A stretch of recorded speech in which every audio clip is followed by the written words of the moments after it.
నమస్కారం. సనాతనంలో హైందవం కార్యక్రమానికి స్వాగతం. సనాతన ధర్మం వేల ఏళ్ల చరిత్ర ఉన్న జీవన విధానం. అయితే ఈ ధర్మంపై నేటి సమాజంలో ఎన్నో ప్రశ్నలు, మరెన్నో విమర్శలు. అందులో అత్యంత ప్రధానమైంది, వివాదాస్పదమైంది కుల వ్యవస్థ. హిందూ ధర్మమే కులాలను సృష్టించిందా? మనుషులను ఎక్కువ తక్కువగా విభజించిందా? భగవద్గీతలో శ్రీకృష్ణ పరమాత్మ చెప్పిన చాతుర్వర్ణం మయా సృష్టం అనే మాటకు అసలైన అర్థం ఏమిటి? దేవుడు కులాలను పుట్టుకతో నిర్ణయించాడా, లేక మనిషి చేసే పనిని బట్టి, అతని గుణాన్ని బట్టి వర్ణాలుగా విభజించాడా? వేదాలు, ఉపనిషత్తులు కుల వివక్షను సమర్థిస్తున్నాయా, లేక స్వార్థం కోసం మనుషులే ధర్మాన్ని తప్పుగా అర్థం చేసుకుంటున్నారా? ఈరోజు సనాతనంలో హైందవం వేదికగా ఇదే అంశంపై లోతైన విశ్లేషణ చేద్దాం. సనాతన ధర్మంలో కుల వ్యవస్థ వెనక ఉన్న అసలు సత్యాన్ని వెలికితీద్దాం. చర్చలో పాల్గొంటున్నారు మనతో పాటు తామాడ మోహన్ రావు శర్మ గారు, వేద పండితులు, బెంగళూరు నుంచి, పౌలూరి శ్రీనివాసాచారి గారు, పంచాశయ పీఠం, శ్రీశైలం నుంచి, and senior journalist Bandaru Rammohan Rao కూడా మరి కాసేపట్లో జాయిన్ అవుతారు. ముందుగా గురుగారితో మాట్లాడదాం. నమస్తే అండి శ్రీనివాసాచారి గారు. గురుగారు, 4వ అధ్యాయంలో అసలు శ్రీకృష్ణుడు జన్మ విభాగ సహ అనకుండా గుణకర్మ విభాగ సహ అని ఎందుకన్నాడు? వర్ణం జన్మం ఆధారితమని చెప్పడానికి అంటే ఈ శ్లోకం ఎలా ఆధారపడుతుందంటారు, ఎలా ఆధారం అవుతుంది అంటారు? నేను ఇప్పుడు భగవద్గీత గురించి చేస్తే నాకు కామెంట్ చేస్తే చాలా బాగుంది. అందుకనే ఈ అంటే శ్రీకృష్ణుడు చెప్పిన ఈ 4వ అధ్యాయం గురించి చెప్పండి గురుగారు. దాని గురించి అదే వివాదం అవుతుంది. నేను దాని గురించి పోదలుచుకోవాలా. అయితే మన హిందూ మతానికి మూలం వేదాలు అమ్మా. ఆ వేదాల ప్రకారం సర్వ జగత్తుని సృష్టించింది ఎవరు? ఆ సర్వ జగత్తుకు పిత ఎవరు? ఈ వేదాలు సృష్టి ఎవరి నుంచి వచ్చిన ఈ వేద పిత అయిన విశ్వకర్మ. ఆయనకి 5 సంతానం: మను బ్రహ్మ, మై బ్రహ్మ, కృష్ణ బ్రహ్మ, శిల్పి బ్రహ్మ, విశ్వకర్మ బ్రహ్మ. వాళ్ళ వారసులే మనకి విశ్వ బ్రాహ్మణులుగా ఉన్నారు. ఓకే అమ్మా, మీకు ఇంతకుముందు వీడియోలో కూడా చెప్పినట్లు ఒకానొక టైంలో ఈ గురుకులాలు గాని, పీఠాలు గాని అన్ని విశ్వ బ్రాహ్మణుల చేతుల్లోనే ఉండేవి. వాళ్ళు ఉన్నప్పుడు ఈ వర్ణ వ్యవస్థ ఉండేది, నిజంగానే ఉండేది. అయితే వీళ్ళు ఇట్లా మామూలుగా నేను ఫలానా అది మా నాన్న బ్రాహ్మడు లేదా మా నాన్న క్షత్రియుడు ఇది అని చెప్పండి, ఇవన్నీ చెల్లేది కాదు. జన్మనా జాయితే శూద్ర, కర్మణ జాయితే ద్విజ. వేద పాఠాంతో విప్రాణం. వేదాలు చదివితేనే వాడు విప్రుడు. బ్రహ్మజ్ఞానం వచ్చినప్పుడే వాడు. ఎవరన్నా ఆ పీఠం దగ్గరికి వీళ్ళకి వచ్చి, సార్ నాకు బ్రహ్మజ్ఞానం కావాలంటే, సరే వాడి సెక్షన్ వేరు. ఓకే సార్, నేను ఈ చదువుకోవటం ఇవన్నీ రాలేదు, కరసము కతిసము చేస్తాను, నేను క్షత్రియుని అని చెప్పానంటే వాడిని ఆ యుద్ధ విద్యను నేర్పేవారు. ఇక వైశ్యుడు అంటారు, సార్ మేము వ్యాపారము వ్యవసాయం చేస్తాం అని చెప్పంటే చేస్తారు. శూద్రుడు అంటే ఈ కష్టమైన పనులు ఉంటాయి చూడండి, కట్టలు కట్టడం కానీ, గోడలు పక్కన కట్టడం కూడా, ఇవన్నీ చేసేవాళ్ళు వాళ్ళు. ఇప్పుడు అప్పటిదాకా బాగానే ఉంది, చాలా కాలం దాకా. ఆ తర్వాత మార్పులు వచ్చి దీనికి ఒక రకంగా మూలం పడింది అని చెప్పానంటే, వశిష్ఠుడు విశ్వామిత్రుడు తగులాటల్ని జాగ్రత్తగా ఇచ్చేస్తే, మీరు ఇంకొక ఉదాహరణ కూడా చెబుతున్నా. హైందవ మతం నుంచి పుట్టిందే జైనం, హైందవ మతంలో పుట్టిందే బౌద్ధం కూడా. వాళ్ళు దీన్ని కొంత వ్యతిరేకించి వేరే మతాలుగా ఇచ్చేసారు. కానీ మన ఈ తానులో మొక్కలయ్యి అయితే వాళ్ళు చేసింది వీళ్ళు చేసింది ఏందని చెప్పండి, ఈ పునాదులు అక్కడి నుంచే గమనించవచ్చు. మరి చరిత్రని జాగ్రత్తగా గమనిస్తే బ్రాహ్మణులుగా చెప్పబడుతున్న వాళ్ళ మాదే రాజ్యం. ఇప్పుడు మామూలుగా అంటారు కదా, మతాధిపతులే రాజ్యం చేసినంత కాలం యుద్ధాలు భయంకరంగా జరిగినాయి, వాడు ఇష్టం వచ్చినట్టు జరిగినాయి.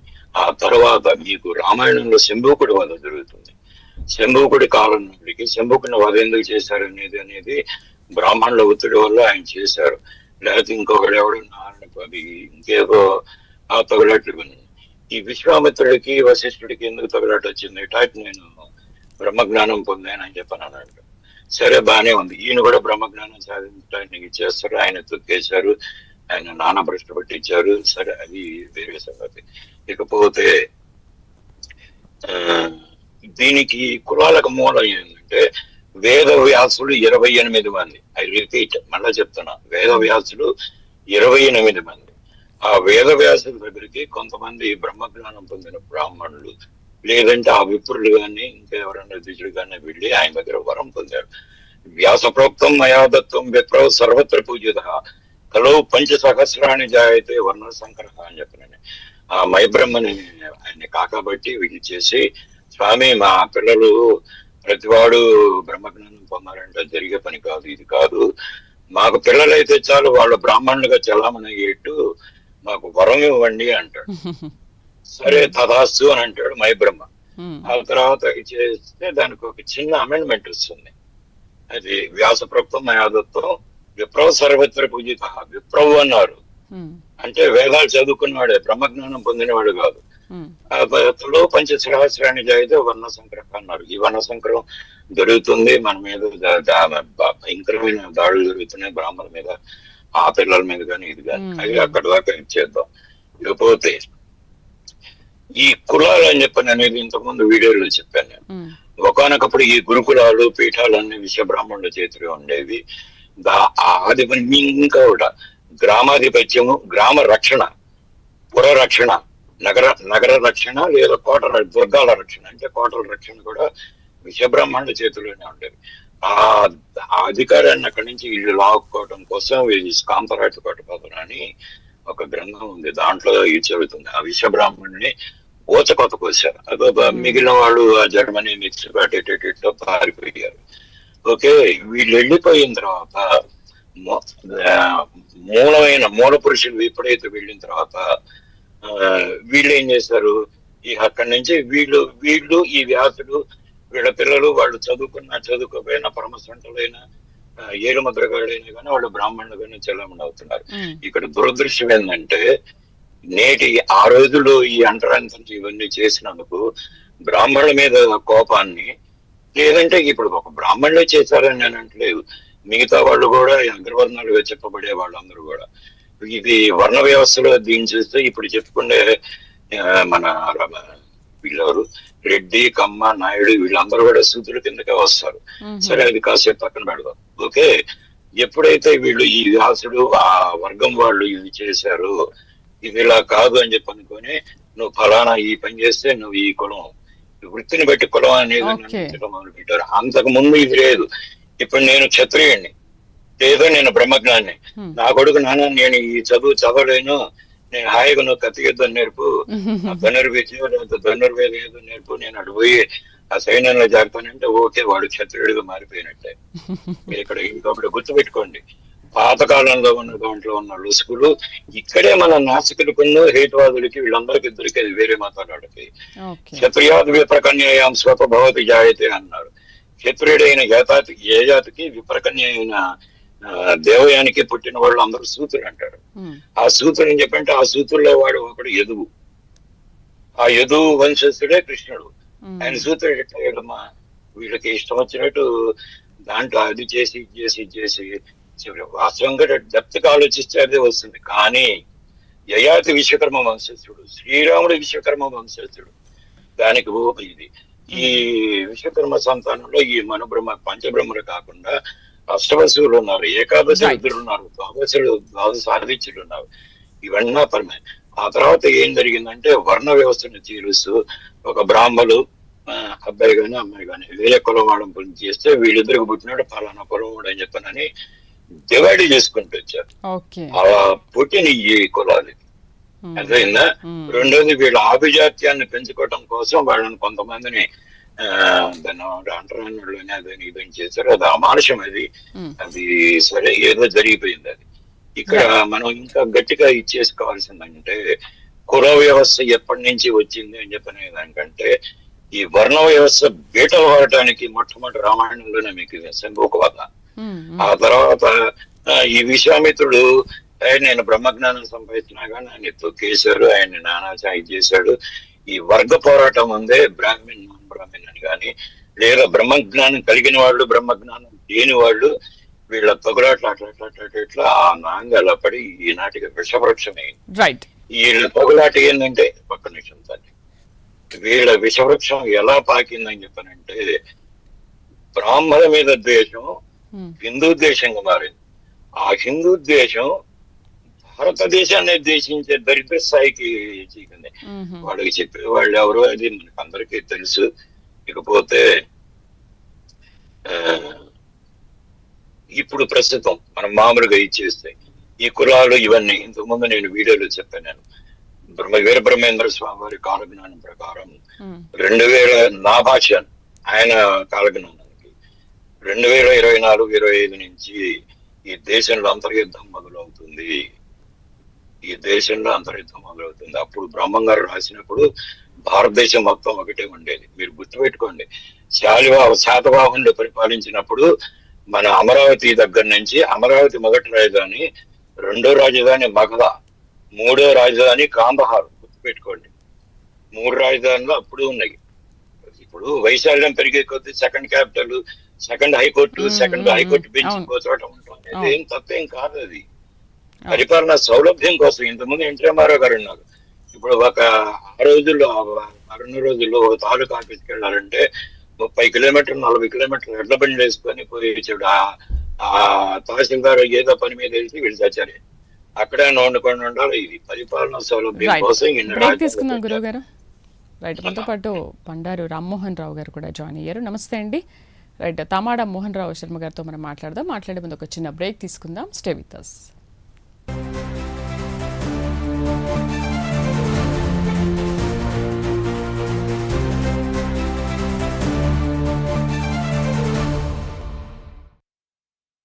కాలేజ్లో ఉన్న ఎనర్జీ ఏమైంది?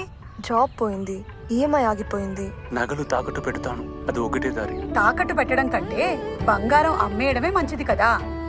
ఎక్కడ కొన్న బంగారం అయినా మన జోయాలుకాస్లో అమ్మితే బెస్ట్ మార్కెట్ ప్రైస్ దొరుకుతుంది. అది కూడా 15 నిమిషాల్లోనే. అమ్మడం అయినా కొనడం అయినా మన జోయాలుకాసే బెస్ట్. కాండం తొలుచు పురుగు నియంత్రణపై ప్రభావంగా పనిచేస్తుంది. వేర్లు మరియు రెమ్మల మెరుగైన అభివృద్ధి, ఎక్కువ ఉత్పాదక పిలకలు దిగుబడికి ఆధారం, పనితీరులో స్థిరత్వం, సుదీర్ఘ నియంత్రణ అంటే సమయం ఆదా. బాయర్ వారి పికోటా దీర్ఘకాలిక రక్షణ ఇప్పుడు సులభం. చింతలేని వరి రైతు. వివాహం ఆలస్యమవుతోందా? వ్యాపారం లాభదాయకంగా లేదా? వ్యాధులు నయం కావడం లేదా? ఇంట్లో మనశ్శాంతి కరువైందా? ఉద్యోగ ప్రయత్నం ఫలించడం లేదా? వీటన్నింటికీ ఒక్కటే పరిష్కారం, పహాడి ఆంజనేయ స్వామి దర్శనం. ముడుపు కట్టి 108 ప్రదక్షిణలు 108 రోజుల్లోనే అన్నిటికీ పరిష్కారం. కార్యసిద్ధి హనుమాన్ కీ జై, పహాడి హనుమాన్ కీ జై. మరి ఈ పహాడి హనుమాన్ దేవాలయం ఎక్కడా ఆలోచిస్తున్నారా? ఎక్కడో కాదండి, సికింద్రాబాద్ తుకారంగేడ్.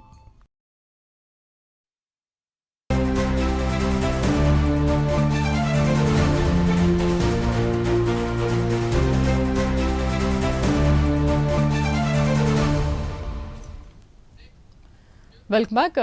నమస్తే మోహన్ రావు శర్మ గారు. శర్మ గారు మ్యూట్లో ఉన్నారేమో, ఒకసారి చూడండి.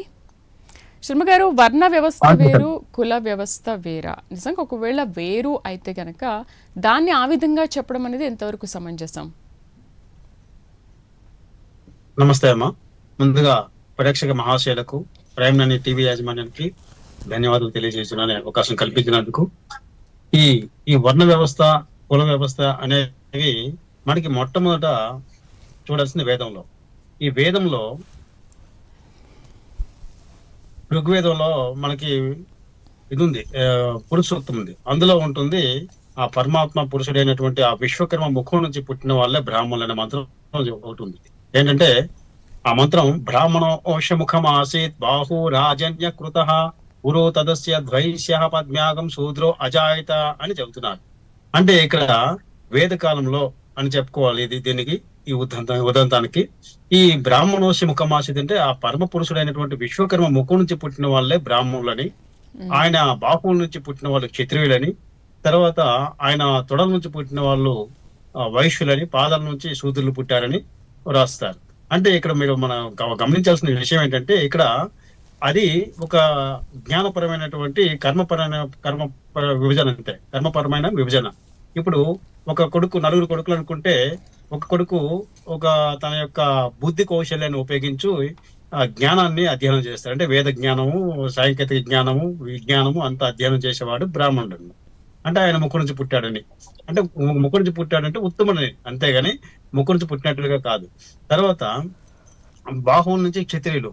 బాహువులు ఏంటంటే మనకి వీరత్వానికి ఒక ప్రతీకగా చెప్తాము. అంటే ఎవరైతే ఏదైతే జ్ఞానం ఒక ఉందో దాన్ని విడిచిపెట్టేసి మాకు అది నాకు ఇంట్రెస్ట్ లేదు, నేను వీర శౌర్యం నేర్చుకుని నేను రక్షణ పని చేపడతాను అని చెప్పేసి ఈ యుద్ధ విద్యలు నేర్చుకుంటాడు. తర్వాత ఇటువంటివి నేర్చుకుంటే వాళ్ళు క్షత్రియులు అన్నారు. వీళ్ళంతా రాజరక్షణ కోసం, అంటే రాజ్య రక్షణ, ప్రజల రక్షణ కోసం చేస్తుంటారు. వీళ్ళంతా క్షత్రియులు అవుతారు. దాని తర్వాత ఈ రెండు పనులు చేయకుండా, అంటే జ్ఞానం జోలికి వెళ్లకుండా, వీరత్వం జోలికి వెళ్లకుండా కేవలం బుద్ధితో ఈ వ్యాపార వినిమయం చేసే, అంటే వినిమయం, వస్తు వినిమయం కానీ వ్యాపార వినిమయం చేసేదే వాళ్ళని వైశ్యులు అన్నారు. వీళ్ళు తొడల నుంచి పుట్టారని చెప్పుకుంటారు, అంటే చెప్పడం జరుగుతుంది. అయితే ఈ వీళ్ళ ముగ్గురికి ఆధారం ఏంటంటే పాదాలు లేకపోతే ఈ ముగ్గురు పనిచేయరని ఒక అర్థం అనమాట. అంటే శూద్రుడు అనేవాడు పాదాల నుంచి అంటే ఉద్భవించాడు అంటే దాని అర్థం ఏంటంటే ఈ పైన ముగ్గురికి ఆధారమైన వాడే శూద్రుడు. అంటే వీళ్ళేం చేస్తారంటే జ్ఞానాన్ని అంతగా ఉపయోగించుకోడు, వీరత్వం చేయకుండా, కేవలం వ్యాపార వినిమయం కూడా చేయకుండా, కేవలం తన యొక్క అంటే బలం, శారీరక బలాన్ని ఉపయోగించి తన యొక్క కౌశల్యాన్ని వ్యవసాయం చేస్తూ, ఇతరత్ర వేరే పనులు చేస్తూ దాని ఫలితాన్ని ఈ ప్రజలందరికీ చేసే ప్రయత్నం చేస్తుంటారు అనమాట. వీళ్ళు ముగ్గురు కూడా ఎవరికి పుట్టిన వాళ్ళు అంటే ఇక్కడ చెప్పే రహస్యం ఏంటంటే ఒకే తండ్రికి పుట్టిన వాళ్ళు. ఇక్కడ జాతి అనే ప్రసక్తి రాలేదు. అంటే ఒక తండ్రి బిడ్డలే జ్ఞానంతో పనిచేసేవాడు బ్రాహ్మణుడని, వీరత్వంతో పనిచేసేవాడు క్షత్రియుడిని, తర్వాత వినిమయంతో పనిచేసేవాడు వైశ్యుడని, కేవలం శారీరక పరిశ్రమను వాడేవాడు శూద్రుడని చెప్పబడింది. అంటే వీళ్ళందరూ ఒకే తండ్రి బిడ్డలు కాబట్టి ఇక్కడ సాయంత్రం అయ్యేసరికి మళ్ళీ ఒకే గూటికి చేరుకుని అదే తండ్రితో కలిసి ఒక చోట భోజనం చేసి ఒక చోట పడుకునే పరిస్థితి అయితే కనిపిస్తుంది. దీన్ని బట్టి ఏంటంటే వేదంలో జాతులు లేవు, కేవలము గుణకర్మలను బట్టే ఈ విభజన అనేది చేశారు అనేది ఇక్కడ స్పష్టంగా మనకు అర్థం అవుతుంది. ఇంకేంటంటే ఇక్కడ నేను ఒక మాట చెప్పాను, శర్మ గారు, ఇప్పుడు అవన్నీ కేవలం మనం విభజించుకున్నవేనా? అంటే అసలు అవన్నీ ఏమీ లేవు, అందరూ రాత్రి అయితే ఒకే చోట ఉండేవాళ్ళు అంటున్నారు కదా, మరి అప్పుడు లేని ఆ విభజన, కులమతాలు వేరు అనేది ఇప్పుడు మాత్రం ఎందుకు వచ్చింది? ఇది అప్పుడే మొదలైందా? ఈ మధ్యలో ఇప్పుడు చూడండి, ఇప్పుడు ఆ వేద కాలం నాటి సంగతులు చెప్తున్నాను. అప్పుడేంటంటే జాతి వ్యవస్థ లేదు. అటువంటిప్పుడు ఎలా ఉంటుందంటే అంతా ఒక ఐకమత్యంగా వాళ్ళ వృత్తులు, ఎవరి వృత్తులు వాళ్ళు చేసుకుంటూ అందరూ పరస్పర సహకారం. ఇతను విశ్వబ్రాహ్మణుడు, విజ్ఞాని అంటే ఒక సైంటిస్ట్, ఆయన తన యొక్క ఏదో ఫలితం ఆశించి తన ఇన్వెంటేషన్ చేయలేదు. అంటే ఏదో కనిపెట్టడం గానీ, ఒక యంత్ర నిర్మాణం గానీ, ఒక కోట నిర్మాణం గానీ, ఒక గురుకుల వ్యవస్థ గానీ తనకు ఏదో ప్రయోజనం వస్తుందని చేయలేదు. తనకు తెలిసిన భగవంతుడు ఇచ్చిన విజ్ఞానాన్ని తన ప్రజలకి పంచిపెట్టాలి, దాని ద్వారా సేవ చేయాలి. ప్రతి ఒక్కరిలో సేవగుణం మాత్రం ఉండేది అనమాట. అయితే ఇది ఎప్పుడు ఈ దెబ్బ కొట్టింది? ఇప్పుడు మిగతా వాళ్ళంతా అంతే, క్షత్రియులు కూడా అంతే. ఎవరో జీతం ఇస్తారని వాళ్ళు యుద్ధం అంటే వీరత్వంగా రక్షణగా ఉండేవారు కాదు. అంటే వాళ్ళు ఏంటంటే నాకు వీరత్వం అభ్యాసం జరిగింది కాబట్టి నేను దానికి ఇష్టంగా నేను తీసుకున్నాను కాబట్టి దాన్ని నేను ఆ విధులను ప్రజల కోసం వినియోగిస్తాను అనే ఉద్దేశం ఉండేది. అదేవిధంగా శూద్రుడు కూడా అంతే. మరి వీళ్ళు ఎట్లా బతుకుతారంటే అక్కడ అప్పుడు ద్రవ్య అనే ఇది లేదు, అంటే ఒక వ్యవస్థ లేదనమాట. ఎవరికి ఏం కావాలంటే అది ఇచ్చి తీసుకోవాలి. ఇది ఒక దగ్గర బియ్యం ఉందనుకోండి, అది ఇచ్చేస్తారు, ఇంకో వస్తువు తీసుకుంటారు, అంటే ఒక బంగారమో ఏదో ఇంకా తీసుకుంటారు. అదే విధంగా ఈ విజ్ఞానులకి ఏంటంటే వీళ్ళంతా కలిసి విజ్ఞానులు పోషిస్తుంటారు. ఇటువంటి ఒక వ్యవస్థ ఉండేది. అయితే ఇది ఎప్పుడు మారింది అంటే అప్పుడు అంత చూడండి ఎంత అందంగా ఉండేది, అసలు ఎటువంటి తారతమ్యం లేదు, వర్ణ భేదం అంటే జాతి భేదం లేదు, అంతా ఒకటే, మానవులంతా ఒక సమానత్వం ఉండేది వేదకాలం ఇది. అయితే ఎప్పుడైతే ఈ గౌతమ బుద్ధుడి కాలం తర్వాత ఏమైందంటే ఈ మన సనాతన హైందవ ధర్మానికి ఒక చాలా పెద్ద పెనుముప్పు ఏర్పడింది. అందుకే మన ఆది శంకరాచార్యులు అవతరణం జరిగింది. ఆయన తన యొక్క జ్ఞానంతో అన్ని సన్మతాలని ఓడించి మళ్ళీ సనాతన ధర్మాన్ని బతికించే ప్రయత్నం అయితే మన ఆది శంకరాచార్యులు చేయడం మనకి అందరికి తెలుసు. అయితే ఇప్పుడు ఈ గౌతమ బుద్ధుడి యొక్క బోధనల తర్వాత అందరూ ఈ సనాతన ధర్మాన్ని, మన వేద ధర్మాన్ని పక్కన పెట్టేశారు, అందరూ బౌద్ధం వైపు వెళ్ళిపోయారు. అప్పుడు ఏమైందంటే మళ్ళీ మన సనాతన ధర్మం రక్షించడం కోసం ఈ పురాణాలు అనేవి రాయడం ప్రారంభించారు అన్నమాట. ఈ పురాణాలు రాసిన నేపథ్యంలో అప్పుడు ఏం జరిగిందంటే ఈ కథల రూపంలో ప్రజలకు అర్థమయ్యే రకంగా ధర్మ బోధన చేయాలి, మన కర్తవ్య నిర్వహణకి అందరికీ కూడా జాగృతీకరణ చేయాలని చెప్తూ మన యొక్క ధర్మాలు, మన యొక్క ఆచార వ్యవహారాలు, మన యొక్క దేవతల గురించి పురాణాల రూపంలో రాయడం ప్రారంభించేటప్పుడు ఇక్కడ ఏంటంటే ఒక పెద్ద తప్పు జరిగింది. ఒక స్వార్థపూరితమైన ఒక వర్గం అని చెప్పాలి. అంటే ఇప్పుడు మన గురువు గారు పాలూరు శ్రీనివాస్ గురువు గారు చెప్పారు కదా, అది మనుస్మృతిలో ఉన్న శ్లోకం. అది ఏంటంటే జన్మన జాయతే శూద్ర కర్మణ జాయతే ద్విజ వేద పాఠంతో విప్రాణం బ్రహ్మజ్ఞానంతో బ్రాహ్మణ. అంటే దీని అర్థం ఏంటంటే పుట్టుకతో అందరూ శూద్రులే, కానీ వారు కర్మన అంటే ఎవరికైతే ఆ శూద్రులందరికీ ఉపనయనం చేసుకునే అధికారం ఉంటుంది. అంటే యజ్ఞోపీఠం ధరించే అధికారం ప్రతి ఒక్కరికి ఉంటుంది. చూసారా, వేద కాలం నుంచి వస్తున్న ఆచారం అన్నమాట. కానీ ప్రతి ఒక్కరికి ఇప్పుడు ఉంటుంది. ఇప్పుడు అవన్నీ పాటించట్లేదు కదా. మోహన్ దాస్ శర్మ ఒక్క నిమిషం ఉమ్, అమ్మా, ఈ పుట్టుకతో శూద్రుడు అనేది విషబ్రాహ్మణులకు వర్తించదు. ఉమ్, ఎందుకంటే వాళ్ళు సర్వజగత్ సృష్టికర్త వంశస్థుడు, గురువు గారు అది చెప్తాను వాళ్ళకి దేవబ్రాహ్మణత్వం ఉంది. వాళ్ళు జన్మతో శూద్రుడు కాదు. ఉమ్, ఉమ్. చెప్తాను అది కూడా చెప్తాను గురువు గారు. Continue. అయితే ఈ ఎప్పుడైతే యజ్ఞోపేతం ధరించుకుంటారో వాళ్ళు ద్విజులు అవుతారని, ఆ యజ్ఞోపేతం ధరించిన వాళ్ళందరిలో ఎవరైతే వేదాన్ని అభ్యసిస్తారో వాళ్ళు మాత్రం విప్రులు అవుతారు. అదే విధంగా ఎవరైతే బ్రహ్మ జ్ఞానం పొందుతారో వాళ్ళే మాత్రం బ్రాహ్మణులని. ఇది ఎక్కడ ఉందంటే మనుస్మృతిలో ఉందండి. ఓకే. మనుస్మృతిలో రాసుకున్నారు. ఎందుకు రాయబడింది అంటే ఈ పురాణాల్లో రకరకాల జాతులు, బ్రాహ్మణులని, తర్వాత కాపులు, రెడ్డి, కమ్మ, వెలమ, తర్వాత రకరకాల జాతులన్నీ పుట్టించారనమాట. పుట్టించిన తర్వాత వీళ్ళలో చిన్న భిన్నాలు ఏర్పడ్డాయి, తారతమ్యాలు, గొడవలు అన్ని ఏర్పడ్డాయి, ఐకమత్యం పోయింది. దాంతో అదే కాకుండా పురాణాల్లో దేవతల గురించి వ్యత్యాసం. ఈ వ్యత్యాసం ఏంటంటే నా దేవుడు గొప్ప, నా విష్ణు గొప్ప, నా శివుడు గొప్ప అనే ఒక గొడవలు. దాంతో రాజ్యాలే నాశనం అయిపోయాయి. లక్షల మంది ఆ జ్వాలలో ఆహుతి అయిపోయారు. ఇవన్నీ కూడా పురాణాల్లో ఎప్పుడైతే రాశారో ఇటువంటివన్నీ ఏర్పడ్డాయి అనమాట. అందరూ ఈ పురాణాలు పని కట్టుకుని ఏం చేశారంటే వేద కాలంలో విశ్వకర్మ వంశమే ఏదైతే ఉందో వాళ్ళ గురించి ఈ వేద స్మృతులు, శిల్ప స్మృతులు ఏమని చెప్తున్నాయంటే విశ్వకర్మ కులే జాత గర్భ బ్రాహ్మణ నిశ్చయం శూద్రత్వం నాస్తి తద్బీజో బ్రాహ్మణ వైశ్వకర్మణ అని చెప్తుంది. ఈ మాట ఎందుకు చెప్పబడిందంటే ఇప్పుడు ఎప్పుడైతే ఈ కులాలు సృష్టీకరించారో ఈ ఏదైతే జన్మన జాతి శూద్ర అని అందరికీ అప్లై చేయడానికి కుదరదు. కేవలం విశ్వకర్మ వంశీయులు ఒక ప్రత్యేక వర్గం వాళ్ళు. ఎందుకంటే వాళ్ళు పుట్టిందే సకల మానవాళిని కాపాడడం కోసం. వాళ్ళ విజ్ఞానాన్ని, వాళ్ళ నైపుణ్యాన్ని, వాళ్ళ కౌశలాన్ని, వాళ్ళ చాతుర్యాన్ని మొత్తం కూడా ప్రజల కోసమే పణంగా పెట్టి వాళ్ళు బతికారు. ప్రజల కోసం బతికారు. ఇప్పుడు మనం ఆధునికంగా ఇంత సదుపాయంగా ఆధునిక వసతులతో ఇప్పుడు టీవీల్లో చూస్తున్నాము, వేసీలు అనుభవిస్తున్నాం, విమానాల్లో వెళ్తున్నాం. అంటే ఇదంతా పునాదులు వేసింది ఎవరంటే ఆ విశ్వకర్మ వంశ విజ్ఞానులే. వాళ్ళకి అప్పుడు చేసేందుకు ఇప్పుడు జీతాలు ఉండేవి కాదు. కేవలం ఎవరు టాలెంట్ బట్టి వాళ్ళు పనిచేసేవారు. అక్కడ అందరు పండించుకునేది, అందరు పంచుకుని తినేవాళ్ళు. అలాంటి వ్యవస్థ ఉండేది. అయితే ఇక్కడ ఈ పురాణాల్లో ఇవి వచ్చేసరికి మనుస్మృతిలో ఎందుకంటే మాలాంటి వాళ్ళు ప్రశ్నించారు, ఇది ఎట్లా అయ్యా బ్రాహ్మణులు పుట్టుకతో వస్తారు అని చెప్పేసరికి వాళ్ళు డిపెండ్ అంటే ఇప్పుడు సోకాల్డ్ ఎవరైతే బ్రాహ్మణులు ఉన్నారో వాళ్ళు శూద్ర వర్గం నుంచి వచ్చిన వాళ్ళే. ఎందుకంటే మీకు తెలుసు, మీరు కంటెంట్ లో కూడా మీరు ఉంది, ఎందుకంటే వ్యాసుడి గురించి, తర్వాత పరాశరుడి గురించి, వాల్మీకి గురించి, వీళ్ళందరి గురించి మీరు రాస్తున్నారు. ఏంటంటే దాని అర్థం ఏంటంటే చూడండి, వాల్మీకి అనేవాడు బోయేవాడు అంటే శూద్రుడు, వ్యాసుడు అనేవాడు కూడా నిమ్న వర్గం నుంచి వచ్చిన వాడు.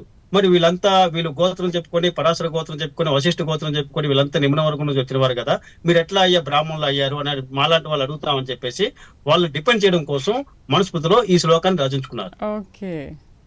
అది ఏంటంటే వాళ్ళు డిపెండ్ చేసుకోవడం కోసమే. అంటే పుట్టుకతో అందులో సూర్యులు చెప్పేస్తే దాంతో పని అయిపోతుంది అనే ఒక విధంగా ఆ మనుస్మృతిలో చాలా ప్రక్షిప్తాలు చేర్చారు మనుస్మృతిలో. అందుకే అంబేద్కర్ గారు దాన్ని ఇది ఒక్కటే కాదు, ఇంకా రకరకాల మూఢనమ్మకాలు, అస్పృశ్యత, అంటరానితనము, బాల్య వివాహాలు, ఇవన్నిటికీ కూడా చాలా రకాల అభ్యంతరకరమైనటువంటి అంశాలు వాళ్ళ స్వార్థం కోసం చేర్చుకున్నారు.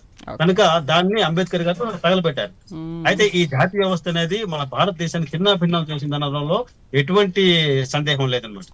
కానీ మళ్ళీ పూర్వకాలంలో ఒకే జాతిలా, ఒకే భారతీయులుగా, ఒకే సనాతన ధర్మీయులుగా మనం ఉండాలి అంటే మళ్ళీ వైదిక ధర్మం మళ్ళీ స్థాపన చేయగలిగితే అప్పుడు ఎటువంటి జాతి భేదం లేకుండా అంతా ఒకే సనాతన ధర్మీయులుగా మనం బతకగలుగుతాం. రైట్.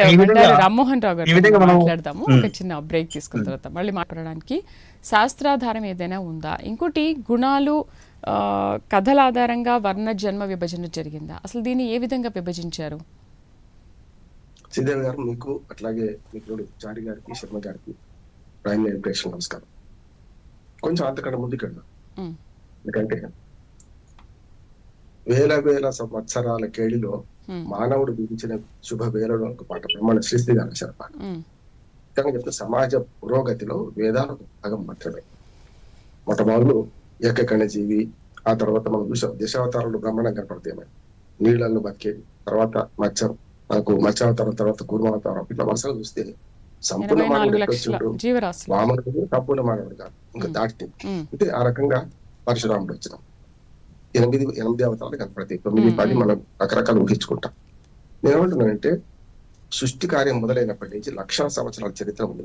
కేవలం మన వేద కాలం నుంచి మాట్లాడుతున్నాం. ఇట్లా కృతయుగం నుంచే మాట్లాడుకుంటాం. కృతయుగము, త్రేతాయుగము, ద్వాపర యుగం, కలియుగం, ఈ 4 యుగాల నుంచి మాట్లాడుకుంటాం. ఈ మహాయుగం 10,000, 20,000 ఏళ్ళు, అంతకంటే ఎక్కువ లక్షల సంవత్సరాలు అంటారు. సరే, అది కూడా నేను వాళ్ళతో విభేదం లేదు, కానీ వాళ్ళు చెప్పిన వాటికి అదనంగా చెప్తారు. చారి గారు కానీ శర్మ గారు కానీ అద్భుత విషయాలు చెప్పారు. నేనేమంటున్నానంటే వేదాలు మనకు మనకు ఋగ్వేదంలో మంత్రాలు ఉన్నాయి కదా, ఋగ్వేదంలో చాలా అద్భుతమైన విషయాలు ఉన్నాయి.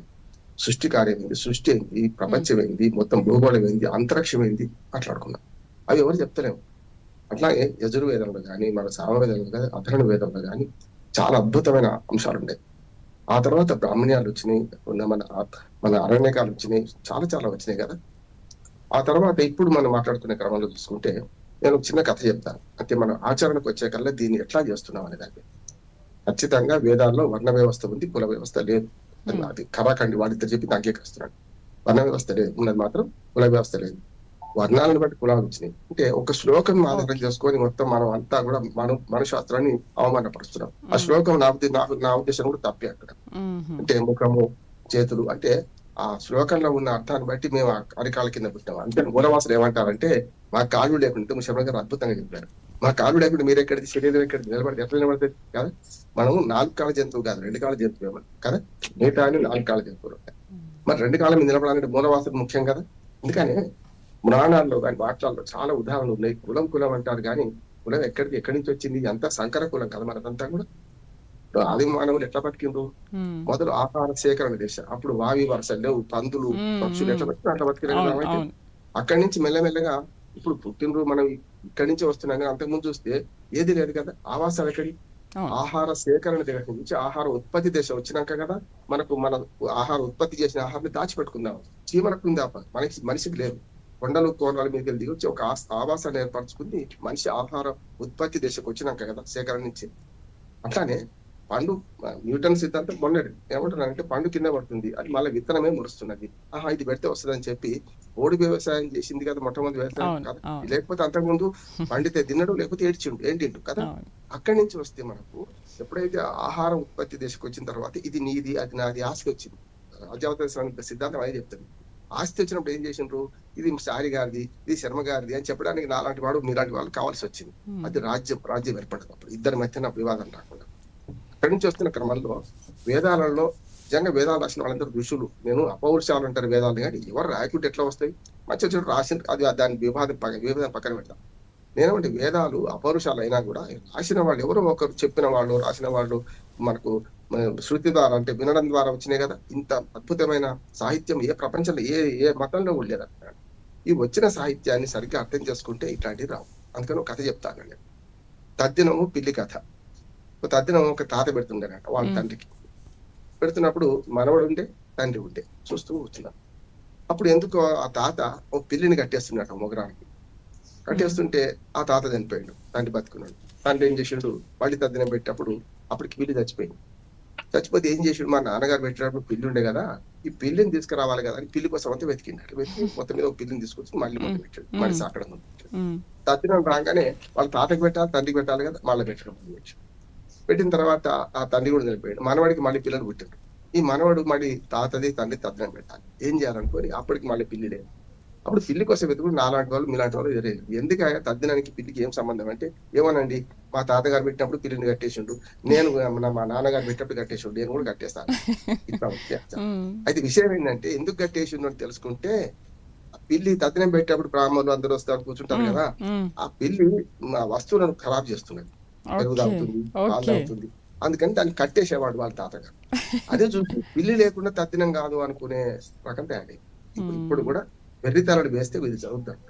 ఎందుకని సంస్కృతి సాంప్రదాయాలు పాటించాలి. కానీ సంస్కృతి సాంప్రదాయాలు వీటిలో వెరితలను వేస్తే తద్దినానికి పిండికి మనం ముడిపెట్టి మాట్లాడతాం. ఇక్కడికి వస్తుంది వర్ణ వ్యవస్థ ఉంది, కుల వ్యవస్థ లేదు. మళ్ళీ వర్ణ వ్యవస్థలో కూడా ఆ ఒక శ్లోకం పక్కన పెడితే మనుస్మృతిలో చాలా అద్భుతమైన అంశాలు ఉన్నాయి కదా, అది ఎందుకు గమనించారు? అంటే ఇప్పుడు సార్ ఇప్పుడు చాతుర్వర్ణం మయా సృష్టం అనే శ్లోకం మీరు తప్పు అంటారా దాన్ని? కాదు కాదు, అట్లా అట్లేదు. వర్ణ వ్యవస్థ ఉంది, కుల వ్యవస్థ లేదు. నేను ఎక్కడ చెప్తున్నాను, ఎక్కడ తప్పంటున్నానంటే మను రాసిన దానిలో ఆ శ్లోకం పదే పదే చదవడం వల్ల ఒక అవమానం అవుతుంది వాళ్ళు అనుకుంటున్నాను నేను. మాట చెప్తాను, హిందూ మతంలో ఉన్న సంస్కర్తలు ఇంకే మతంలో లేదు. సంస్కర్తలు చాలా మతాల్లో, మిగతా మతాలు ఏమో క్రిస్టియన్ మతం 2000 సంవత్సరాల కింద లేదు. యేసుక్రీస్తు పుట్టప్పటి నుంచి అంతకుముందు ఇక్కడికి, ఆ తర్వాత 706వ శతాబ్దం నుంచి ముస్లిం మతం ఇస్లాం వచ్చింది కదా. మిగతా అన్ని మతాలు ఈ హిందూ మతం తర్వాత. కానీ నేనేమంటా అంటే హిందూ మతంలో సంస్కరణలు ఎప్పుడు కూడా అభివృద్ధి వైపు పోయినాయి. ఎప్పుడైతే దాన్ని కొంచెం మూఢత్వంగా మారుస్తామో అప్పుడు సమస్య వస్తుంది. అభివృద్ధి వైపు పోయిన సంగతి చెప్తాను. ఆనాడే హిందూ మతంలో లోకాయుతులు, చార్వాకులు కూడా ఉండేవారు కదా. వాళ్ళని ఆదరించారు. ఎప్పుడు కూడా ఇప్పట్లాగా విద్వేషంగా చూడలేదు. ఇప్పుడు నాస్తికులు వేరు, హేతువాదులు వేరు. హేతువాదం అంటే కార్యకారణ సంబంధాన్ని ఆలోచించేది హేతువాదం. నాస్తికులు అంటే దేవుడు లేడు అని తిడతాడు వాడు, దేవుడు తిడుతుంటాడు. దేవుడు తిడితే ఏమవుతుంది, దేని దేవుడు తిడుతున్నట్టు వాడు ఉన్నాడు అంగీకరించలే కదా. అందుకని చూడండి, మీరు పురాణాలు చూసుకుంటే దేవుణ్ణి తలిచిన వాడు భక్తుల కంటే దుర్మార్గులు, రాక్షసులు తెలిచాడు. చూడండి, హిరణ్యకశ్యపుడు మన ప్రహ్లాదు కంటే ఎక్కువ సార్లు దేవుడిని తెలిసింది ఆయన. అందుకని మొత్తం మన హిరణ్యకశ్యపుడు కూడా, ఎందుకంటే శత్రువుని ఎక్కువ తెలిస్తే ఈ సమస్య వస్తుంది. అట్లానే ఆనాటి నుంచి ఈనాటి దాకా మనకు సంస్కృతి అంటే చార్వాకులు, లోకాయుతులు పోయిన తర్వాత మన దాన్నే ఇంతకుముందు చారి గారు చెప్పారు అద్భుతంగా. ఏమంటే మనకు బౌద్ధులు వచ్చిండ్రు కదా, జైనులు వచ్చిండ్రు, ఇంకా చాలా మతాలు వచ్చినాయి. ఇవన్నీ కూడా హిందూ మతానికి అనుబంధంగా. ఇప్పుడు సిక్కులు ఉన్నారు, గురు గోవిందును, గురు గ్రంథ సాహిబ్ నమ్ముతారు, వాళ్ళు కూడా హిందూ మతం నుంచి వచ్చిన వాళ్ళు. మిగతా ఎవరైతే ఉన్నారో వాళ్ళందరూ కూడా మతం మారుడో, ఇక్కడ పుట్టిన వాళ్ళు, ఇక్కడ హిందూ మతంలో పుట్టిన వాళ్ళు అందరూ మతం మారుడో, లేకపోతే ఏదో రకంగా కొత్త మతం పుచ్చుకుంటే బుద్ధులు ఎక్కువ అంటారు కదా, అట్లా పోయిన వాళ్ళు వీళ్ళందరూ. ఇప్పుడు మొత్తం సిరీస్ చూడండి, ఇక్కడ దాకా ఎక్కడైనా మనిషి ఉన్నాడు. నేను అంటున్నాను, నేను మనిషిని నమ్ముతా, మనిషి ఉన్నాడు, మానవత్వం కావాలి, ఇంతే తప్ప ఇంకోటి ఏం లేదు. మరి అటువంటి అప్పుడు ఆర్య సమాజం కూడా ఉంటుంది మన దాంట్లో. ఆర్య సమాజాలు ఏం చేస్తారంటే, నేను సహపంక్తి భోజనానికి వెళ్ళాను. ఆర్య సమాజాలకు ఏంటంటే యజ్ఞాన్ని నమ్ముతారు. విగ్రహారాధన ఎవరిది వాళ్ళకి, నిగ్రహం లేని వాడికి విగ్రహం కావాలి. ఇప్పుడు అలాంటి వాడు, నేను తిరుపతి వెళ్ళినప్పుడు మొత్తం ప్రపంచం అంతా ప్రకృతిలో దేవుడే కనపడు. దేవుడు అంటే ఏంది, ఒక వ్యక్తి, ఒక శక్తి ఉన్నది, వ్యక్తి కాదు శక్తి. ఆ శక్తిని మనం ఆరాధిస్తే ప్రకృతి కంటే మించిన దేవుడు ఎవరున్నారు మన దగ్గర? ప్రకృతి అన్ని ఇస్తుంది కదా మనకు, పంచభూతాలు అన్ని ఉన్నాయి కదా మనకైతే. పంచభూతాలు లేకుండా మన పారమార్థిక శరీరం లేదు కదా మనకు. అందుకని ఇది బ్రాడ్గా ఆలోచించకుండా కులాల దగ్గరకు వచ్చి వస్తుంది. చారి గారు ఇంకొక అద్భుతమైన విషయం చెప్పారు. ఇప్పుడు ఎవరైతే బ్రాహ్మణులు, క్షత్రియులు, శూద్రులు పన్ని బట్టి మనం విభజించాం కదా. ఇప్పుడు ఇవన్నీ గుళ్ళు, గోపురాలు కట్టేది మొత్తం కూడా ఇప్పుడు రేట్లు, కమ్మలు, ఆ మాట కూడా చెప్పారు. కానీ నేను కులాలు పాటించా కనుక అది చెప్పారు కదా, వీళ్ళందరూ శూద్ర వర్గానికి వస్తారు కదా, ఆ లెక్క తప్పుగా. వీళ్ళందరూ ఇప్పుడు గుళ్ళు, గోపురాలు ఎవరు కడుతున్నారు? బ్రాహ్మణులేమో పూటకు లేకుండా ఏడుస్తున్నారు, వాళ్ళకు అద్దపు ఇంకోటి లేదు. అసలు నిజమైన నాస్తికుడు ఎవరైతే, కొంచెం కర్కశంగా శర్మగా క్షమించాలి, పూజారి తెలుసు దేవుడు ఏం చేయడు. దేవుడు ఏం చేయడంటే దేవుడు మీద భక్తి ఉంటారు, ఆరమైన భక్తి ఉంటుంది. కానీ దేవుడు ఏం చేస్తాడు, ఏం చేయడు వాళ్ళకి తెలుసు, వాళ్ళకి తెలిసిన నాకు తెలియదు కదా. అందుకని నేనేమంటున్నానంటే, ఇక్కడ మొత్తం మీద ఆలోచన చేస్తే సమాజ పురోగతిలో కులాలు తర్వాత వచ్చినాయి. మొదలు మన వేదకాలంలో చూసుకుంటే అసలు వర్ణ సంకరం లేకుండా మొత్తం భారతము, రామాయణం ఉందా? విదురుడు ఎక్కడి నుంచి వచ్చి, విదురుడు ఎవరు, వేదవ్యాసుడు ఎవరు, వాల్మీకి ఎవరు, వీళ్ళందరూ ఎక్కడి నుంచి వచ్చింది, ఎవరు వీళ్ళందరూ కూడా? అసలు మొత్తం భారతంలో మొదలు వర్ణ సంకరం నుంచే భారతం పుట్టింది కదా, ఎక్కడి నుంచి వచ్చింది ఇదంతా? కనుక అవన్నీ ఆలోచన చేస్తే ఇప్పుడు ఈ 3-4 కులాలు వీళ్ళు మాత్రమే గొప్ప అనే పరిస్థితి లేదు. ఇంకొక మాట చెప్పి ముగిస్తాను. బ్రాహ్మణులు సాత్వికులు, జనరల్ గా బ్రాహ్మణ సాత్విక మనస్తత్వం ఉంటుంది. కనుక ఎవరిని తెరువుపోరు, ఎవరిని తిట్టరు, ఎవరిని కొట్టరు, భయం ఎక్కువ ఉంటుంది. క్షత్రియులు పోరాడే వాళ్ళే. కానీ క్షత్రియులు కూడా ఇప్పుడు అంటే ఎవరైతే జంధ్యం వేసుకుంటున్నారు. ఇంకో మాట కూడా శర్మ గారు చెప్పారు. ఇప్పుడు ద్విజుడు అంటాం కదా, ద్విజుడు అంటే 2 సార్లు పుట్టినవాడు. 2 సార్లు ఎవరు పుట్టారు కదా, ఎట్లా పుడతాము అంటే, ఒకటేమో జన్మత, బ్రాహ్మణుడిగా పుట్టిన వాడు కూడా ఉపనయన సంస్కారం లేకుంటే వాడు శూద్రునితో సమానం. అవును, ఉపనయన సంస్కారం అయిన తర్వాత అప్పుడు ఉపదేశం తండ్రి చెప్తాడు. గీత గాయత్రి మంత్రం ఎవరు చెప్తారు? తండ్రి చెవులు చెప్తాడు. దాన్ని ఆచరించి దాని సంస్కారంగా వంతంగా చేసిన వాడు ద్విజుడైతాడు. బ్రాహ్మణుడిగా పుట్టినంత మాత్రం ద్విజుడు కాడు. అది ఏ కులంలో పుట్టినా ఇవి ఉన్నాయి. కులాలు 3-4 కులాలు, 3-4 వర్గాలకు, 3 వర్గాలకు ఈ యజ్ఞోపవీతం ఉన్నది కదా, బ్రాహ్మణులకు ఉన్నది, క్షత్రియులకు ఉన్నది యజ్ఞోపవీతం, అట్లానే వైశ్యులకు ఉన్నది, శూద్రులకు లేదు. దానిలో పని వల్ల కూడా ఇప్పుడు నాగలు దున్నే శూద్రుడు ఉన్నాడు అనుకుంటా, శూద్రుడు అంటే ఓన్లీ హరిజనుడు, గిరిజనుడు, దళితులు కాదు. శూద్రుడు అంటే మిగతా నేను కమ్మ, రెడ్డి వాళ్ళందరూ వస్తారు. వీళ్ళందరూ ఏంటంటే ఓ పని చేస్తున్నప్పుడు ఇది అడ్డం రావచ్చు, తీసేయచ్చు కదా.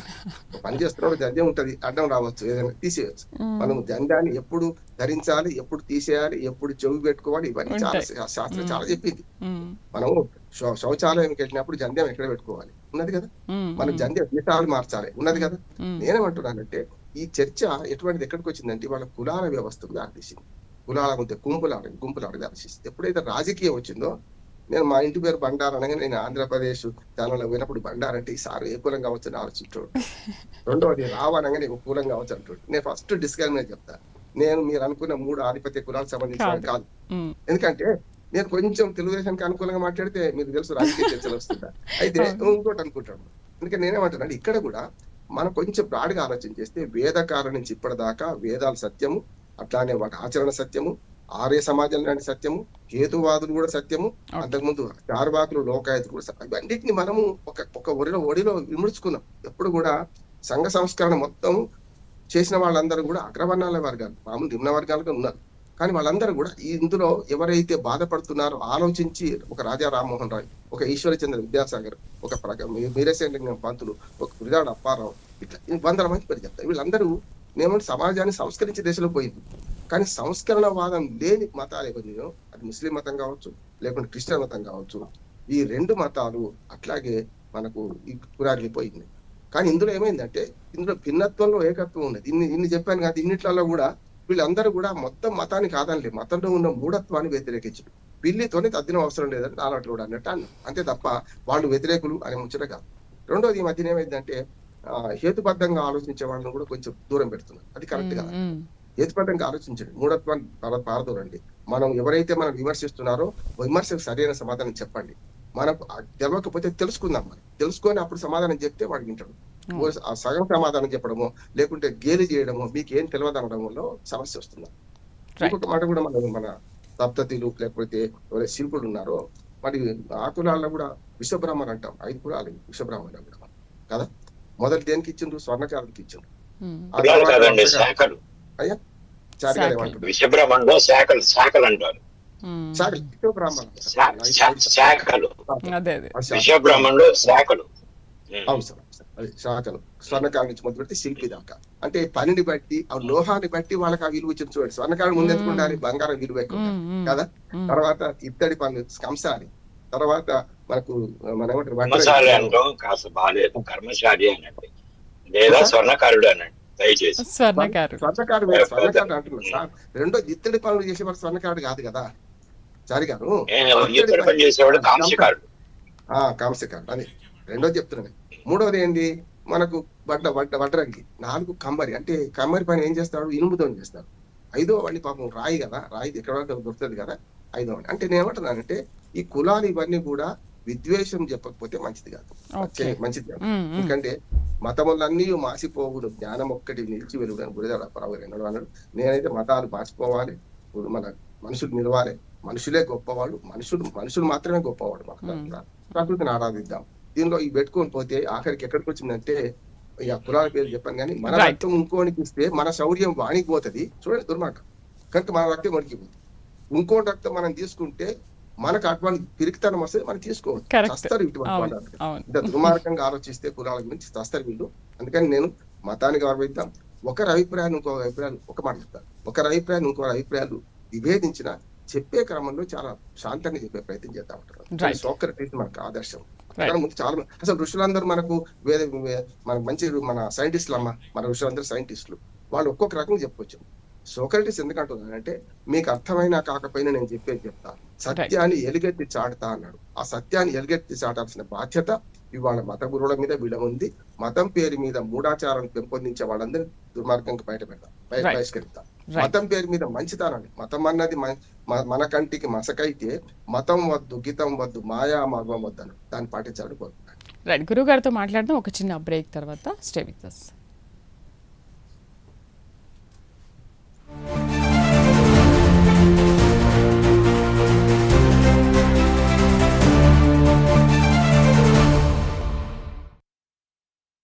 కాలేజ్లో ఉన్న ఎనర్జీ ఏమైంది? జాబ్ పోయింది. ఈఎంఐ ఆగిపోయింది. నగలు తాకట్టు పెడతాను, అది ఒకటే దారి. తాకట్టు పెట్టడం కంటే బంగారం అమ్మేయడమే మంచిది కదా. ఎక్కడ కొన్న బంగారమైనా మన జోయాలుకాస్లో అమ్మితే బెస్ట్ మార్కెట్ ప్రైస్ దొరుకుతుంది. అది కూడా 15 నిమిషాల్లోనే. అమ్మడమైనా కొనడమైనా మన జోయాలుకాసే బెస్ట్. దేశంలోని ప్రగతిశీల రైతులు ఎంచుకున్నది కౌన్సిల్ యాక్టివ్. వేరువేరు రాష్ట్రాలు, వేరువేరు భాషలు, వేరువేరు రైతులు, కానీ మెరుగైన సాగు, మెరుగైన జీవితం వైపు సాగుతున్న ఈ రైతులందరి ఎంపిక ఒక్కటే, కౌన్సిల్ యాక్టివ్. కౌన్సిల్ యాక్టివ్ పై విశ్వాసం ఉంచిన భారతదేశ వ్యాప్తంగా ఉన్న 10 లక్షలకు పైగా రైతులకు హృదయపూర్వక ధన్యవాదాలు. కాబట్టి ఈ సీజన్ మీరు మాత్రం వెనుకపడిపోవద్దు. స్వాతంత్ర దినోత్సవ శుభాకాంక్షలతో Sonovision Independence Day sale. అన్ని పెద్ద కంపెనీలకు చెందినటువంటి AC, laptop, mobile, LED, refrigerator, washing machines ఇంకా హోమ్ అప్లయన్సెస్ పై అత్యధికమైన డిస్కౌంట్. ఇంకా క్రెడిట్ కార్డ్, ఈఎంఐ మరియు ఫైనాన్స్ కొనుగోలుపై 30,000 రూపాయల వరకు cash back offers. Sonovision Independence Day sale.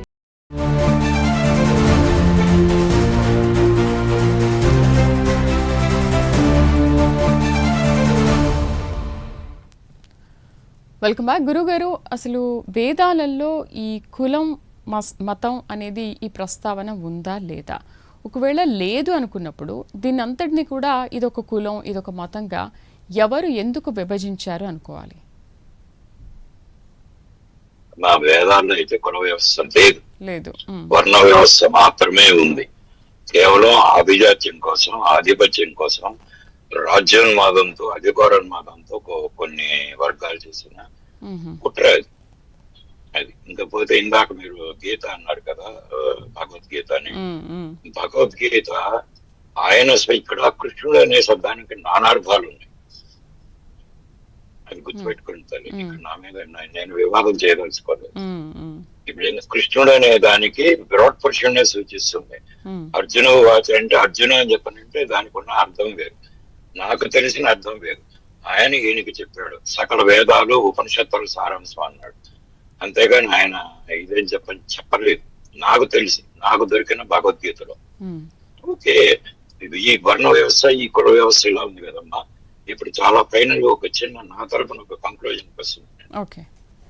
Veerabrahmendra స్వామి వారి కాలజ్ఞానంలో ఒక పద్యం ఉంది.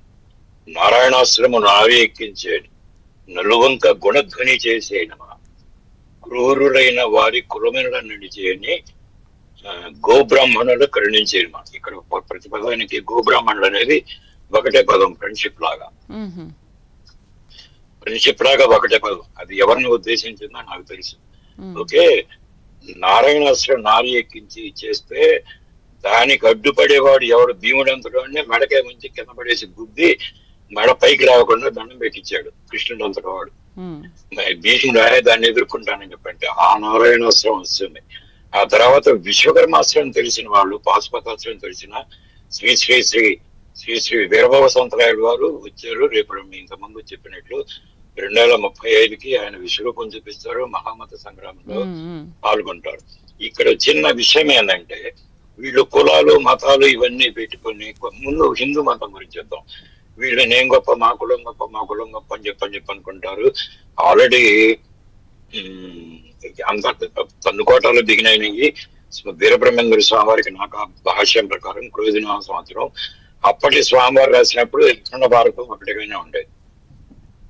ముందుగా బంగ్లాదేశ్ లో వచ్చింది 2024-25. తర్వాత నేపాల్ వచ్చింది. మళ్ళా సరే పాక్ ఆక్యుపైడ్ జమ్మూ అండ్ కాశ్మీర్ లో వచ్చింది. మళ్ళా మనకి వెస్ట్ బెంగాల్ ఇవన్నీ అరాచకాలు తెలిసింది. ఇప్పుడు జంతర్ మంతర్ అంటారు, దేశాన్ని విడగొట్టాలంటున్నారు. అంతర్యుద్ధానికి పెద్ద ఇది లేదు. ఇక్కడ నేను చెప్పదలిసింది ఏంటంటే వీళ్ళు ఇంతమంది పెద్దలు, పీఠాధిపతులు, మఠాధిపతులు, లేదని చెప్పండి అవతల మతాధిపతులు భగవంతుడి తుది హెచ్చరికల్ని ఎందుకు పట్టించుకోవట్లేదు? అంటే ఈ వినాశనాన్ని మీరు కోరుకుంటున్నారా? ఫలానా సంవత్సరానికి 2047కి మా మతమే ఉంటుందని చెప్పంటే ఒకే ఒక్క మాట చెబుతున్నా. ఈ కులాలు ఆకాశం వీరబ్రహ్మేంద్ర స్వామి కాలజ్ఞానంలో వాక్యమే, ఆకాశం బెర్రనవును ఆరు మతం లేక మౌనం. ఇప్పుడు ఉక్రెయిన్ రష్యా తనుకుంటున్నాయి, ఇరాను ఇజ్రాయెల్ తనుకుంటే దానికి తన వంతు సాయం అమెరికా. ఇవన్నీ తనుకొని 100కి బ్రహ్మంగారి కాలజ్ఞానంలోనే వీరబ్రహ్మేంద్ర స్వామి కారకులని 107 దొడ్లకు ఒక దొడ్డి మిగిలి అని అన్నాడు. ఆ లెక్కలు లెక్కిస్తే 180 మంది పోతారు. అంటే భూమి ప్రక్షాళన అవుతుంది. మన ఇంటిని దీపావళికి సంక్రాంతికి అట్లా ఇచ్చేస్తాము, భూదేవి కూడా ఆ భారం తీర్చుకుంటూ మిగతా 15 మంది వీరభద్రరావు గారు చెప్పినట్టు మార్షాల్లోనో లేదంటే యూనివర్సాల్లోనో చెప్పేసి బుద్ధిగా బతకపోతే మీరు కూడా ఆ 85లో జాగ్రత్తలు గుర్తుపెట్టుకోండి అంటాడు. ఆకాశం పెరిగినవును అరుమతంబు లేకము. ఇన్ని పనులు అంటే మీరు ఎంతమంది మీకు ఎక్స్పీరియన్స్ అయ్యే ఉంటుంది. ఒక చట్టం చేసి మా మతం ఒప్పుకోదు, మా మతాన్ని కన్విన్స్ చేయాలా, అది ఇది అంటారు. ఏంది చట్టం చేసేది? ఇప్పుడు మీరు ఒక చట్టం హెల్మెట్ పెట్టుకోమని చెప్పని చట్టం చేస్తారు. ఆ బుచ్చో బండిను పెట్టుకోవటం ఒప్పుకోదని చెప్పానంటే చలాన్ రాస్తాడు. నేను నాలాంటి అయితే వెహికల్ ని సీజ్ చేసి కోర్టుకు సబ్మిట్ చేస్తాడు. చలాన్ కూడా రాయడు, సీజ్ చేసి కోర్టుకు సబ్మిట్ చేస్తాడు. వాడి పేరు వాడు పిల్లోడైతే అంటే బిలో 18 అయితే తీసుకెళ్లి కోరి వాళ్ళని కూడా తీసుకెళ్తాడు తల్లిదండ్రులు కూడా. తెలంగాణలో జరిగింది కొన్ని చోట్ల. ఇట్లా కాకుండా మార్షల్ స్వామివారు భగవంతుడు స్వయంగా వస్తాడు. అది వచ్చే టైంకి ఈ ఆకాశం బరిలోని ఆరుమతం లేకం అనేది అన్ని మతాలు ఇది అవుతుంది. మళ్ళా అసలు ఒక్క క్షణం ఆలోచించండి, భగవంతుడు చెప్పింది ఏంది, వీళ్ళు చేస్తుంది. రెండోది, నేను ఇంతకుముందు అంటుంటా, మన హిందూ మతం గురించి తెలిసిన వాళ్ళు తక్కువ. 5 వేదాలు చదివినోడు లేడు. 5 వేదం ఉందని కూడా చాలా మందికి తెలియదు. 4 వేదాలు అట్లన్నా చూసారో లేదో తెలియదు. అవతల మతాల గ్రంథాలు చదివిన వాళ్ళలో పెద్ద పెద్ద సైంటిస్ట్, ఇంజనీర్లు ఉన్నారు, డాక్టర్లు ఉన్నారు. అంత గుడ్డిగా వాటిని విచక్షణ జ్ఞానం లేకుండా, కామన్ సెన్స్ లేకుండా ఎట్ట నమ్మి ఇంత మారణహోమం జరుగుతుంటే ఎందుకు కొట్టుకోలేకపోతున్నారు నాకు విచిత్రం అనిపిస్తుంది. నా వేదన మీకు అర్థమైందమ్మా. నేను అది చివరిగా ఒక చిన్న మాట, వీళ్ళు ఈ అంతర్యుద్ధాన్ని చేసి చివరికి ఏంటంటే 2058 లోపల భారతదేశం మొత్తం మీద దాదాపు 140 కోట్ల మంది పోతారు. ఆ మిగిలిన వాళ్ళు రామకృష్ణ అనుకుంటే బుద్ధిగా బతుకుతాను సార్, మీరు ఎడం వైపునే పోమంటే ఎడం వైపునే పోతాను, రోడ్డు మీద హెల్మెట్ పెట్టుకుంటాము, పిలియన్ రైడర్ కూడా పెట్టుకుంటామండి హెల్మెట్, ఇంకెడిషనల్ చట్టాలు చక్కగా పరిపాలిస్తారు. ఈ లోపల వీళ్ళందరూ కూడా మానవత్వం అనేది లేని వాళ్ళు. మెయిన్ నా థియరీనే గొప్ప, నా పార్టీనే గొప్ప, దేశభక్తి లేదంటే దేశభక్తి కూడా కాదమ్మా, మామూలుగా అనుకుందాం. నీకు నాకేనా లేదా వీళ్ళకి ప్రపంచం మీద బతికే హక్కుంది. మిగతా చరాచర జీవరాశి ఏం చేస్తావు? వాళ్ళకేమన్నా నీకేమైనా కట్టుబానిసలు అవి? లేకపోతే నువ్వు చెప్పినప్పుడు చచ్చి నువ్వేదో బాంబు వేసి అణుబాంబు, హైడ్రోజన్ బాంబు, లేకపోతే న్యూక్లియర్ స్ట్రాటజిక్ డివైసెస్ ఇస్తాము అని చెప్పారు. గురుగారు, రాను మీరు చెప్పినట్టు దేశభక్తి కానీ మానవత్వం కానీ మరొకటి కానీ మనుషుల్లో చాలా కొరబడుతోంది. స్వార్థం అనేది బాగా పెరిగిపోతుంది. దానివల్లే సమాజం ఇలా తయారవుతుంది కదా. కొంతమంది మీకు ఒక మాట చెప్పా వీడియోలో, ఈ దేశంలో హిందూ మతం అని చెప్పని అనేది అందరూ ఏకం కావాలి, అవతల మతాలు మనల్ని చంపడానికి రెడీగా ఉన్నాయి. ముందు మీ స్వీయ రక్షణ చూసుకోండి, ఆత్మరక్షణ, మీ కుటుంబ రక్షణ చూసుకోండి, ఆ తర్వాత కుటుంబ రక్షణ. నిన్న ఆయన మోడీ గారు అన్నది అదే అనుకుంటా, ప్రజారక్షణ సేన అని చెప్పని అనేది రావాలని. నేను చెప్పింది టాలీ అవుతుందా తల్లి? చెప్పారు. అప్పుడు ఒక సివిల్ డిఫెన్స్ కాదు, సివిల్ డిఫెన్స్ వేరు. సివిల్ డిఫెన్స్ అంటే ఎయిర్ రైడ్స్ ఏమన్నా జరుగుతున్నాయంటే యుద్ధం వచ్చి పైనుంచి ఏమన్నా ఇది అయితే బ్లాక్అవుట్ పీరియడ్ ని వీళ్ళు సక్రమంగా పాటిస్తున్నారో లేదని చెప్పని తెలుసుకుంటారు. సివిల్ డిఫెన్స్ అని చెప్పనంటే ఎవడన్నా రైట్స్ మీరు పసిపిల్లేమో. మా 1990 ఆ ప్రాంతంలో చెన్నారెడ్డి టైంలో భయంకరమైన మారణహోమం జరిగితే మేమే అందరం కళ్ళు కత్తులు కొట్టుకొని వేరే దుండగులు వస్తారని చెప్పనని అక్కడ మేము కాపలాగా తిరిగాం. మేము అందరం తలా ఇంటికి ఒకళ్ళు చెప్పని చేసేసి, అలాంటివి అంత అవసరమా ఈ దేశానికి? వాళ్ళు చేయలేకపోతే భగవంతుడి ఎదురుగా ప్రక్షాళన చేయడానికి ఆయన పుట్టాడు. 2035కి ఆయన విశ్వరూపం చూపిస్తాడు. మహామత్ సంగ్రామంలో ఆయనే స్వయంగా పాల్గొంటాడు. ఇంకా దిగులేదు ఇవన్నీ.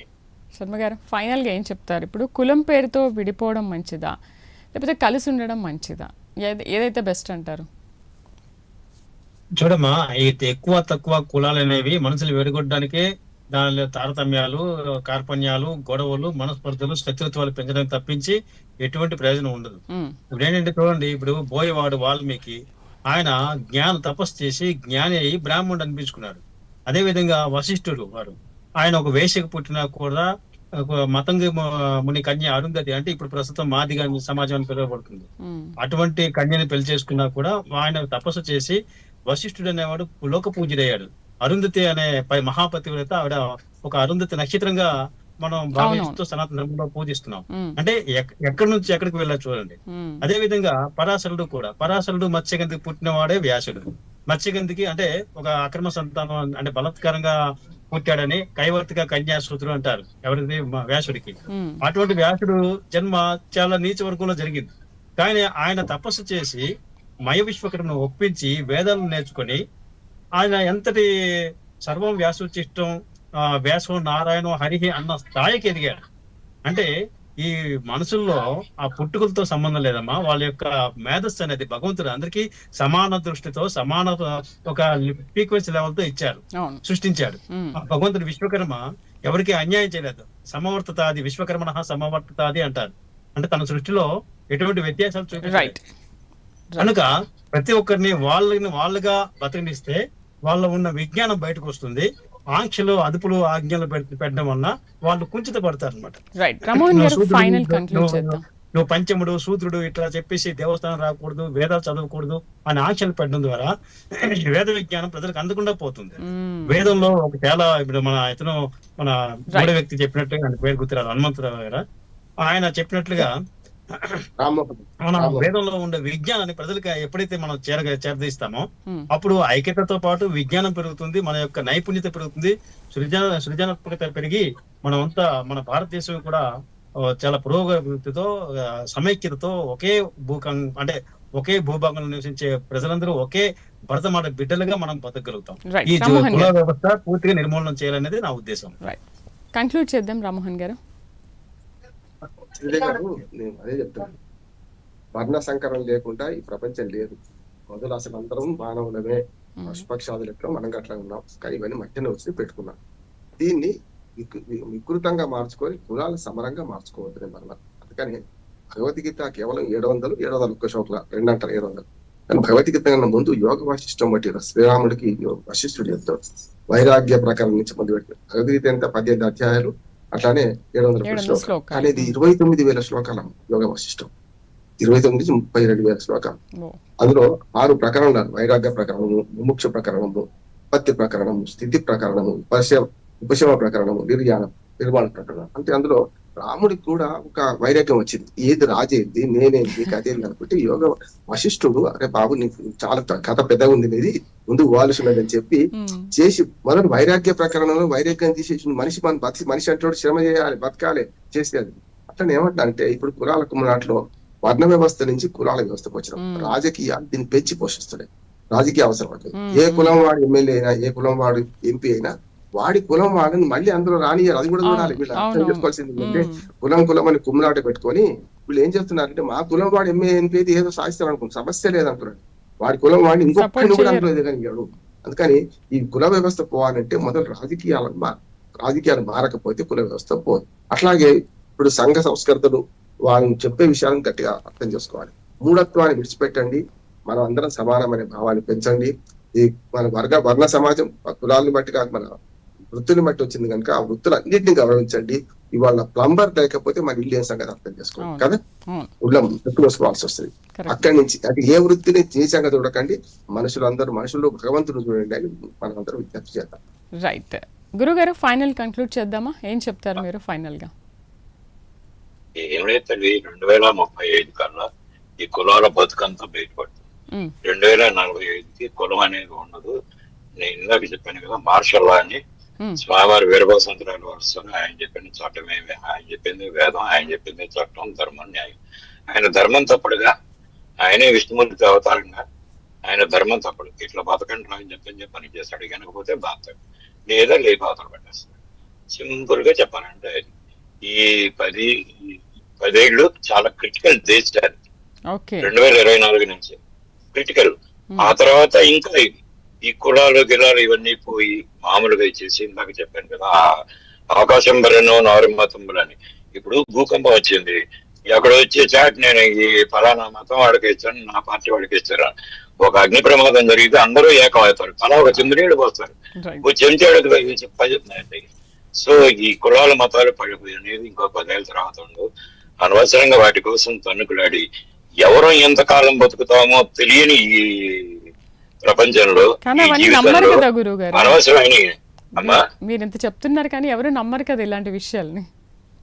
నమ్మకపోతే అది వాస్తవంలోకి వచ్చినప్పుడు అప్పుడు నమ్ముతారు ఖచ్చితంగా. సార్ గారు అన్నట్టు జాతస్య మరణం ధ్రువం అన్నాం కదా, ఎవరు శాశ్వతం కాదు, అవును. పంచమే శాశ్వతం కాదు. దాన్ని అప్లై చేసుకుంటే ఒకరి మీద ద్వేషము విద్వేషాలు ఉండవు అంటున్నారు, అది చేస్తే సరిపోతుంది.